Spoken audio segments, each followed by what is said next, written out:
नया IBN 7 हौसला है।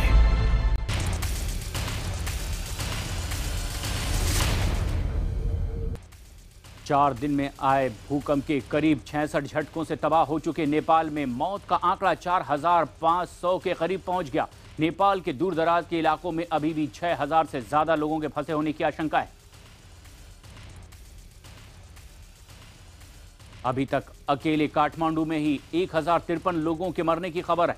सिंधुपाल चौक से ही अब तक 875 लोगों के शव निकाले जा चुके हैं।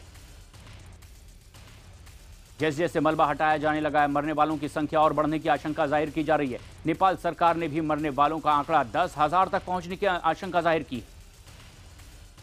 नेपाल में भूकंप के कारण मारे गए लोगों का सोमवार को सामूहिक अंतिम संस्कार किया गया। खुले मैदान में सैकड़ों लोगों का दाह संस्कार किया गया। बागमती नदी के तट पर और उसके रेतीले टापुओं पर जगह जगह चिताएं जलती रही थी। अंतिम संस्कार के दौरान परिजन फूट फूट कर रोते नजर आए। नेपाल में बार बार आ रहे भूकंप के झटकों से जनजीवन पूरी तरह से अस्त व्यस्त नजर आया। देर रात काठमांडू में भूकंप के झटके फिर से महसूस किए गए। नेपाल में 81 सालों के बाद आए सबसे भयानक भूकंप के बाद अब राहत का काम जोरों पर है, लेकिन त्रासदी इतनी बड़ी है कि सभी को जल्द राहत पहुंचा पाना आसान नहीं था। मौसम की मार और राहत सामग्रियों की किल्लत ने भी काफी दिक्कतें खड़ी कर दी। नेपाल में भयंकर भूकंप के बाद अब भोजन, पानी, बिजली और दवाओं की भारी किल्लत होने लगी है। सारे सरकारी इंतजाम नाकाफी साबित हो रहे हैं। बार बार आ रहे भूकंप के झटकों के बीच नेपाल के लोग खुद को असुरक्षित महसूस कर रहे हैं। दहशत के कारण हजारों लोग खुले में रहने को मजबूर हैं। लोग मैदानों में टेंट और प्लास्टिक की चादरों के नीचे दिन और रात गुजार रहे हैं। भूकंप की त्रासदी के बाद नेपाल में अभी भी लाखों विदेशी नागरिक अपने देश लौटने का बेसब्री से इंतजार कर रहे हैं, जिससे नेपाल के इकलौते अंतर्राष्ट्रीय हवाई अड्डे पर अफरा तफरी का आलम। विदेशी सैलानियों का यह हाल है कि होटल में इनके पास रूम तो है, लेकिन इसके बावजूद सब लॉबी में आकर सो रहे हैं या तो वक्त गुजार रहे हैं। ये इसलिए क्योंकि अगर दोबारा कोई झटका लगता है तो वो तुरंत बाहर भाग सकें। नेपाल में हालत किस कदर बदतर है, इसका अंदाजा वहां के कैंपों में रह रहे लोगों को देखकर लगाया जा सकता है। काठमांडू में चुनाव आयोग के दफ्तर में कैंप में 2 दिन से रह रहे लोग बुरे हाल में जी रहे हैं। IBN 7 पर कैंप में रह रहे लोगों को बताया कि उन्हें ना तो वहां पानी मिल रहा है और ना ही सफाई की कोई व्यवस्था है। रविवार रात को बारिश ने भीगने के बाद लोगों की मुसीबत और बढ़ा दी। काठमांडू के पास माछा पोखरी में भी भूकंप के चलते भारी तबाही मची है। यहां भी राहत और बचाव काम जोरों पर चल रहा है। NDRF की टीम को एक महिला के दल के अंदर दबे होने की जानकारी मिली और NDRF की टीम मौके पर पहुंची। पहले महिला को दवा दी गई और उसकी जब हालत स्थिर हुई तो उसे बाहर निकाला गया। इस तरह 50 घंटे के बाद महिला को सुरक्षित बाहर निकाल लिया गया। काठमांडू में राहत बचाव कार्य के दौरान राहत कर्मियों ने मलबे में दबे एक बच्चे को सुरक्षित निकाला। यह बच्चा शनिवार को आए भूकंप के बाद से मलबे के नीचे दबा था। भूकंप ने नेपाल में किस कदर तबाही मचाई है, इसे काठमांडू के कुछ किलोमीटर दूर भक्तपुर को देखकर समझा जा सकता है। IBN 7 जब भक्तपुर पहुंचा तो वहां का नजारा कुछ ऐसा था मानो शहर कभी यहां पर था ही नहीं। हर तरफ बस मलबे का ढेर ही ढेर दिख रहा था। दर्द के इस सैलाब में कई लोग अपनों को खो चुके हैं।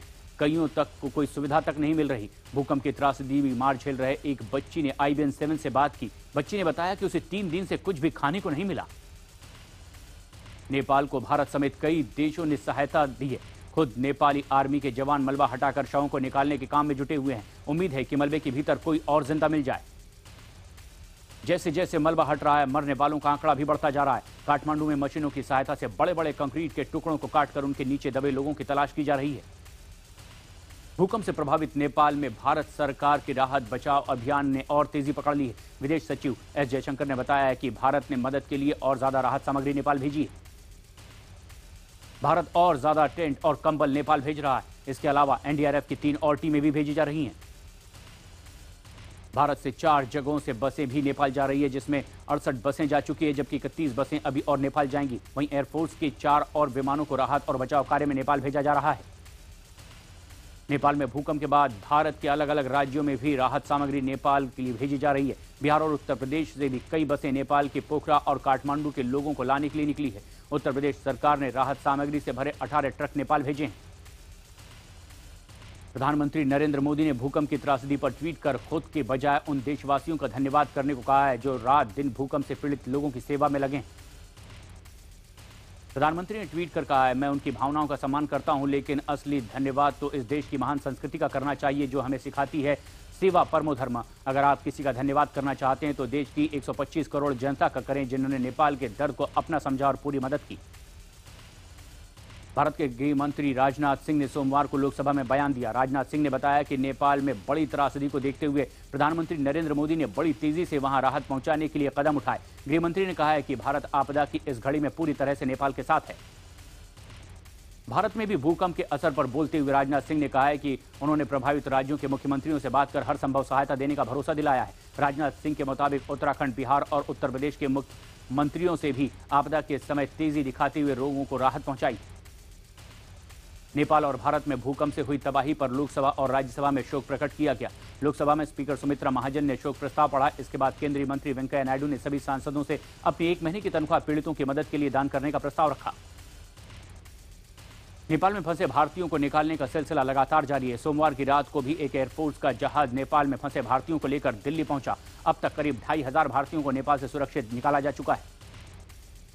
नेपाल में आई तबाही के बाद से मध्य प्रदेश और छत्तीसगढ़ के भी कुछ लोग लापता हैं। बिलासपुर के रहने वाले रिटायर्ड प्रोफेसर सूरज प्रसाद पांडे काठमांडू के पशुपतिनाथ मंदिर दर्शन के लिए गए थे और 24 अप्रैल के बाद से उनकी कोई खबर नहीं मिली है। मध्य प्रदेश के सतना के रत्नेश पांडे के बारे में भी अब तक कोई जानकारी नहीं मिल पाई है। रत्नेश माउंट एवरेस्ट पर 14 सदस्यीय पर्वतारोही दल में शामिल था। जम्मू के भी 2 लोगों की नेपाल भूकंप त्रासदी में मौत हो गई है। नेपाल में भूकंप का शिकार बने पिता पुत्र जम्मू के मीरा साहिब के रहने वाले थे। जैसे ही दोनों की मौत की खबर परिवार को लगी, वहां मातम छा गया। अब 3 दिनों से परिवार दोनों के शव का इंतजार कर रहा है।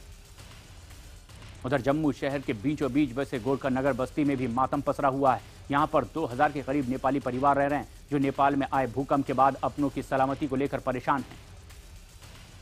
नेपाल में आए भूकंप में 25 साल के तेलुगु फिल्म अभिनेता के विजय की भी मौत हो गई है। विजय एक फिल्म की शूटिंग के सिलसिले में नेपाल में थे। उधर आसाम से नेपाल घूमने गए 7 लोगों के भी मारे जाने की आशंका जाहिर की जा रही है। नेपाल और भारत में रह कर आ रहे भूकंप के झटकों से सब लोग दहशत में, कोई भगवान से दुआ कर रहा है तो कोई मदद के लिए हाथ बढ़ा रहा है। भूकंप प्रभावितों की मदद के लिए मेरठ में रक्तदान शिविर का आयोजन किया गया। साथ ही पीड़ितों के लिए प्रार्थना भी की गई। विशाखापट्टनम, इम्फाल, झारखंड के भगत सिंह चौक में लोगों ने कैंडल मार्च निकालकर भूकंप में मारे गए लोगों को श्रद्धांजलि दी है। लोगों ने ईश्वर से प्रार्थना की है कि वो भूकंप पीड़ितों को इस संकट की घड़ी से निकालने में उनकी मदद करें। नेपाल के भूकंप पीड़ितों की मदद के लिए फेसबुक के फंड इकट्ठा करने की मुहिम शुरू करने का ऐलान किया है। फेसबुक के संस्थापक मार्क जुकरबर्ग ने कहा है कि जितना भी पैसा इकट्ठा होगा उतना ही धन फेसबुक के लिए उपलब्ध कराया जाएगा। ये पैसा भूकंप पीड़ितों को मेडिकल सहायता उपलब्ध करा रही संस्थाओं को मुहैया कराया जाएगा। बेमौसम बरसात से बर्बाद हुई फसल के बाद उत्तर प्रदेश में किसानों की मौत का सिलसिला नहीं थम रहा है। बांदा में एक किसान ने फसल के साथ खुद को आग लगा ली। इस दौरान उसे बचाने आई उनकी पत्नी भी आग में झुलस गई। इस घटना में दोनों की मौत हो गई। राजस्थान और सिलसिला लगातार जारी है। हरियाणा के हिसार में एक किसान ने खुदकुशी कर ली। परिवार के मुताबिक खेत में गेहूं की कम फसल होने के कारण उसने जहर खाकर जान दे दी। परिवार की माने तो उस पर काफी कर्ज भी था। इधर राजस्थान अलवर में भी एक किसान ने आत्महत्या कर ली है। बताया जा रहा है कि उसने दूसरे किसान से ठेके पर खेत लिया था और उसमें नुकसान हो गया। मामले में राज्य सरकार ने जांच की बात कही है। जम्मू कश्मीर के रियासी में सेना की भर्ती के दौरान कानून व्यवस्था की स्थिति बिगड़ गई। इस घटना के बाद भीड़ को काबू में करने के लिए पुलिस ने लाठियां चलानी शुरू करी। इस दौरान पुलिस पर भी पत्थरबाजी की गई। पूरे हंगामे में कुछ लोग घायल हुए हैं। इन्हें अस्पताल में उपचार के लिए भर्ती करवाया गया। सरकार ने करीब 9000 ऐसी स्वयंसेवी संस्थाओं के लाइसेंस रद्द कर दिए हैं जिन्हें विदेश से धन प्राप्त होता था। इससे पहले गृह मंत्रालय ने 10,000 से भी ज्यादा स्वयंसेवी संस्थाओं को साल 2009 से 2014 तक वार्षिक रिटर्न न जमा करने के सिलसिले में नोटिस जारी किया था। बीसीसीआई सचिव अनुराग ठाकुर ने संदिग्ध बुकी के साथ अपनी फोटो की खबर पर जवाब में एन श्रीनिवासन को खुला खत लिख करके चुनौती दी है। पहले आईसीसी की तरफ से अनुराग ठाकुर पर निशाना साधा गया और फिर बीसीसीआई सचिव अनुराग ठाकुर की तरफ से आईसीसी अध्यक्ष पर पलटवार किया गया। अनुराग ठाकुर ने श्रीनिवासन को खुला पत्र लिखकर कहा है कि अगर आपके आईसीसी के पास ऐसे और बुकीज की लिस्ट है तो मुझे और बीसीसीआई को दीजिए, जिससे हम आगे ऐसे बुकीज से सावधान रहें और साथ ही आप भी अपने परिवार के उन सदस्यों को ये लिस्ट दें जिन पर सट्टेबाजी के आरोप सही साबित हो चुके हैं। आईपीएल में सोमवार को सनराइजर्स हैदराबाद और किंग्स 11 पंजाब के बीच हुई भिड़ंत में हैदराबाद ने पंजाब को 20 रनों से हरा दिया। इस मैच के हीरो बने हैदराबाद के तेज गेंदबाज टीए बोल्ट, जिन्होंने की शानदार गेंदबाजी करते हुए 4 ओवर में 19 रन देकर 3 विकेट झटके। आज आईपीएल में केवल एक मैच खेला जाएगा। कोलकाता नाइट राइडर्स और चेन्नई सुपर किंग के बीच ये मुकाबला होगा चेन्नई के चेपॉक मैदान में।